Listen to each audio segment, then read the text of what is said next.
আপনারা কেমন আছেন? আশা করি ভালো আছেন। তো আজকে আমি একটা নতুন রেসিপি নিয়ে চলে এসেছি। তো আজকে আমি পনিরের রেসিপি বানাবো। তার জন্য নিয়েছি পনির, মটরশুঁটি, কাজু বাটা, পোস্ত বাটা, পেঁয়াজ বাটা, টমেটো বাটা, এদিকে টক দই, আদা রসুন বাটা, একটু ধনে পাতা কুচি, লঙ্কা, এদিকে মশলার মধ্যে নিয়েছি হলুদ গুঁড়ো, কাশ্মীরি লঙ্কা গুঁড়ো, জিরে গুঁড়ো, ধনে গুঁড়ো আর গোটা গরম মশলা, একটু ঘি আর একটু কাস্তুরি মেথি।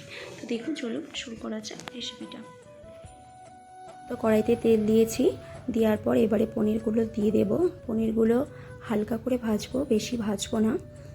পনিরগুলো ভাজা হয়ে গেলে ওরই মধ্যে দিয়ে দেব গোটা গরম মশলা। গোটা গরম মশলাটা দিয়ে হালকা করে একটু ভেজে নেব।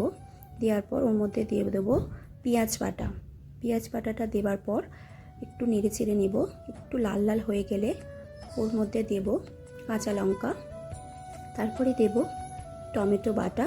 টমেটো বাটাটা দেওয়ার পর একটু নেড়ে চেড়ে এটা ভেজে নেব। তো আপনারা এই রেসিপিটা প্লিজ একবার বানাবেন, দেখবেন খুব ভালো লাগবে খেতে। তো এরপরে আমি দিয়ে দেব আদা রসুন বাটা। আদা রসুন বাটাটা দেওয়ার পর একটু কষে নেব।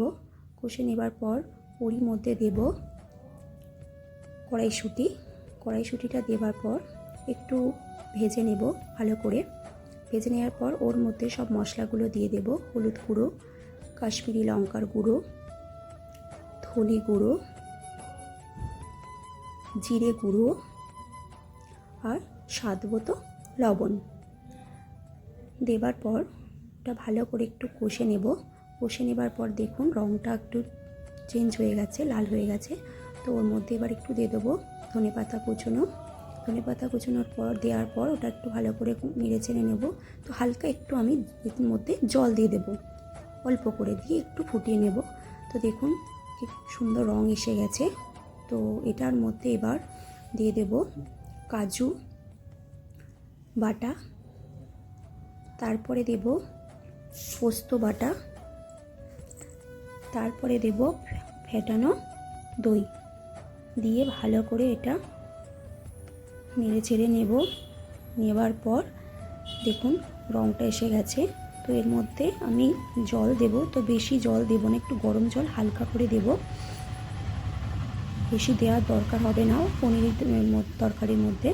তো এবারে এরই মধ্যে দিয়ে দেবো পনিরগুলো দেওয়ার পর আমি 10 মিনিট ফুটিয়ে নেব হালকা একদম মিডিয়ামে করে। তো এবার লাস্ট ফিনিশিংয়ে দেব ঘি, তারপরে দেব গুঁড়ো গরম মশলা। তো আর লাস্ট যেটা দেবো ওটা খুবই ভালো লাগবে দিলে, তো এটা হচ্ছে কস্তুরি মেথি। তো কস্তুরি মেথিটা একদম লাস্টে দেব নামানোর আগে, দিয়ে ওটা একটুখানি নেড়ে চেড়ে দিয়ে আমরা নামিয়ে নেব। তো মোটামুটি আমার এটা হয়ে গেছে। এটা ভাত দিয়ে খাবলে একটু রেখেছি ঝোল ঝোল। তো দেখুন এই আমার ফাইনালি রেসিপি। তো কেমন হয়েছে বন্ধুরা জানাবেন প্লিজ, এটা একবার করে দেখবেন, খুব ভালো লাগবে। ভিডিওটা ভালো লাগলে প্লিজ লাইক করবেন, শেয়ার করবেন। আপনাদের লাইক করলে আমার খুব ভালো লাগবে আপনারা। তো আজকে এই পর্যন্ত টাটা, ভালো